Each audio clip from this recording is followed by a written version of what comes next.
তাদের সামনে এক কালো ছায়া ধীরে ধীরে রূপ নিচ্ছে একজন মহিলার আকৃতি। হ্যালো বন্ধুরা, আমি দিন ইসলাম তোমাদের জন্য একটি ভিন্ন ধরনের গল্প নিয়ে আসলাম। আশা করি তোমাদের অবশ্যই ভালো লাগবে।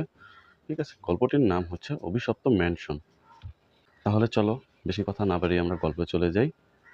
গল্পটি হচ্ছে শহরের এক কোণে পুরনো এক ম্যানশন, ডার্কউড ম্যানশন নামে পরিচিত। বছরের পর বছর ধরে এটি পরিত্যক্ত পড়ে আছে। কেউ বলে বাড়ির মালিক এক রাতে রহস্যজনকভাবে নিখোঁজ হয়ে গেল। কেউ বলে বাড়িটির দেয়ালের মাঝে কিছু লুকিয়ে আছে।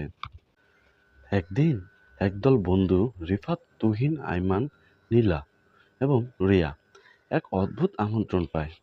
আমন্ত্রণপত্রে লেখা, তোমরা কি সত্য জানতে চাও?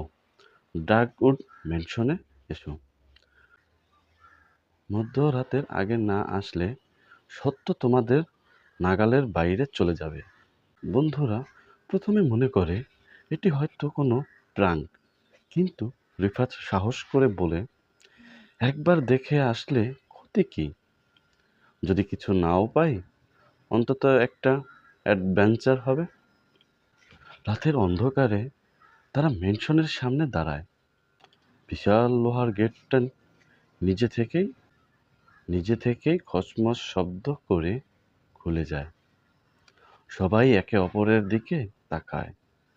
কে খুললো? বাতাসের জোরে এমন হতে পারে কি? বাড়ির ভেতরে প্রবেশ করতেই এক অদ্ভুত ঠান্ডা অনুভূতি হয়। ধূলি দূষিত আসবাব, ছেঁড়া পর্দা আর দেয়ালে বোঝালো পুরনো পোর্ট্রেটগুলো যেন ওদের দিকে তাকিয়ে আছে। নীলা ফিসফিস করে বলে, আমার খুব অস্বস্তি লাগছে। আমরা কি ফিরে যাব? ঠিক তখনই দরজাটা বিকট শব্দে বন্ধ হয়ে যায়। আইমান মোবাইলের টর্চ জ্বালিয়ে সামনে এগোয়। দেয়ালে একটি পুরনো আয়না ঝুলছে, কিন্তু আয়নায় তাদের প্রতিফলন নেই। বরং সেখানে এক অন্ধকারময় ছায়ামূর্তি দাঁড়িয়ে আছে। হঠাৎ রিয়া চিৎকার করে ওঠে, ওটা কি? তাদের সামনে এক কালো ছায়া ধীরে ধীরে রূপ নিচ্ছে একজন মহিলার আকৃতি, যার মুখ নেই। বন্ধুরা পেছাতে শুরু করে, কিন্তু তাদের চারপাশে আসবাবপত্র আপনা আপনি নড়তে শুরু করে। চেয়ারের পা ঘষ্টানোর শব্দ, দেয়ালে অজানা ফিসফিসানি, আর সাথে সেই ছায়ামূর্তির ধীরে ধীরে কাছে আসা। এ যেন এক দুঃস্বপ্ন। তুহিন একটি পুরনো ডায়েরি খুঁজে পায়। ডায়েরিতে লেখা, আমি লুসি ডার্কউড।